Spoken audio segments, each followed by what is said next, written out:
महाराज,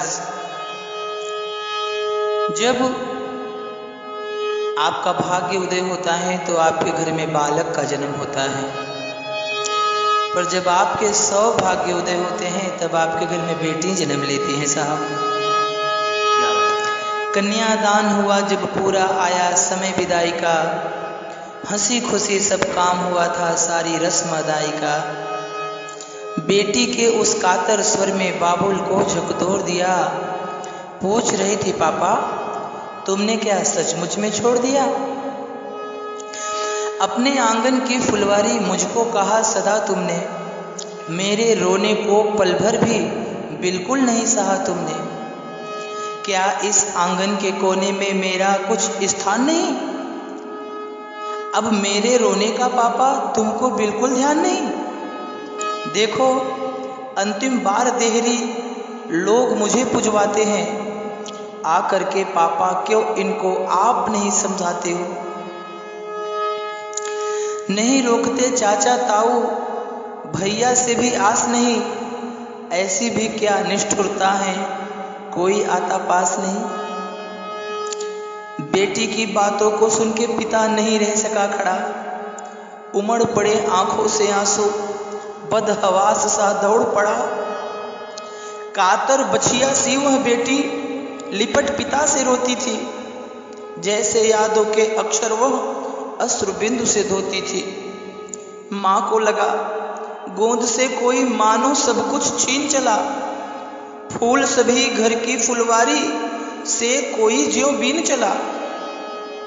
छोटा भाई भी कोने में बैठा बैठा सुबक रहा, उसको कौन करेगा चुप, वह अब कोने में दुबक रहा।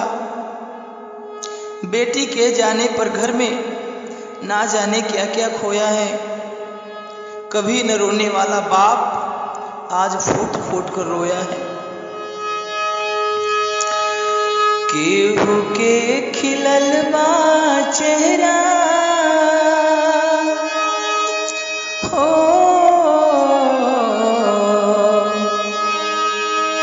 केहू के खिलल बा चेहरा, ओठे मुस्कानिया, केहू के परान जाई फूटते किरनिया, केहू के परान जाई फूटते किरनिया। केहू के खिलल बा चेहरा, ओठे मुस्कानिया, और केहू के परान जाई फूटते किरनिया, केहू के परान जाई फूटते किरनिया।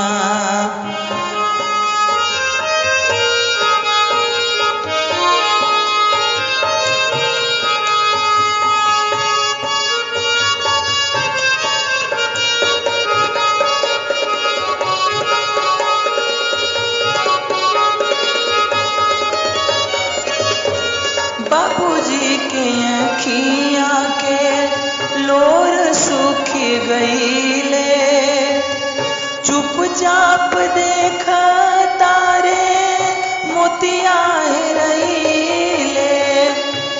माई बेहाल बिया टुकुर टुकुर ताकेले, जागल मती भइल बा दूरही से झाकेले। ओ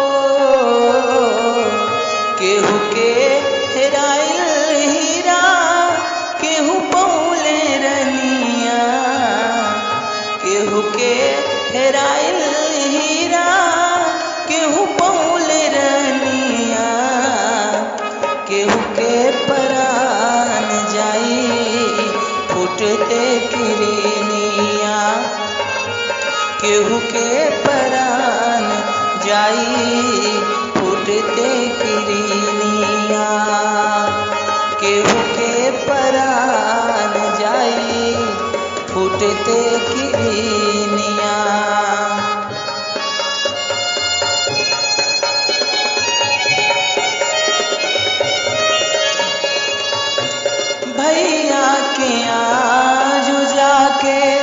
बतिया बुझाइल।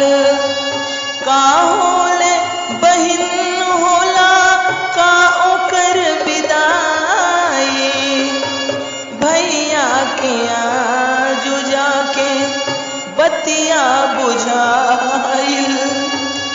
का होला बहिन होला का ओकर विदाई, का ओकर विदाई।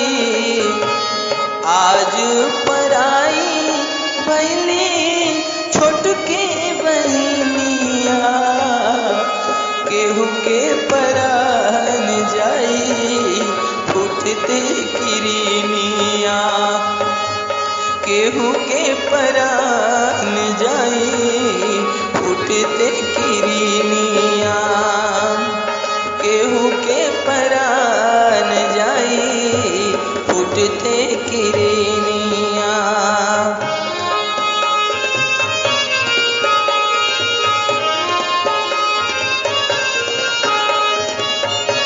ससुरा में जोहत हुई है सासु अम्मा रहिया, उतरी दुआरे काली छोटकी पतोहिया। ससुरा में जोहत हुई है सासु अम्मा रहिया, उतरे दुआरे काली छोटकी पतोहिया, छोटकी पतोहिया। केहू के अंगनवा उतरे हो, केहू के अंगनवा उतरे नई दुल्हनिया, केहू के परान जाई फूटते किरनिया, केहू के परान जाई फूटते किरनिया, केहू के परान जाई फूटते किरनिया।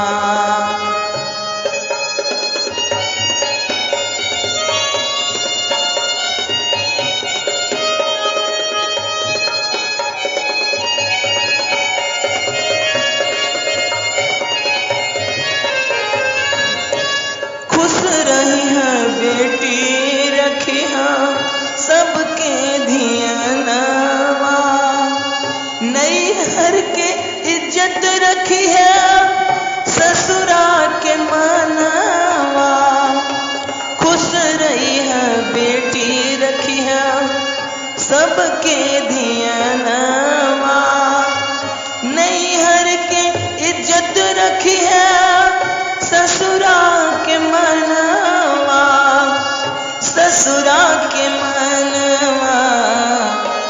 गावेले मनोज भैया विधि के विधनवा, केहू के परान जाई फूटते किरनिया, केहू के परान जाई फूटते किरनिया, केहू के खिलल बा चेहरा ओठे मुस्कनिया, केहू के परान जाई फूटते किरनिया, केहू के परान जाई फूटते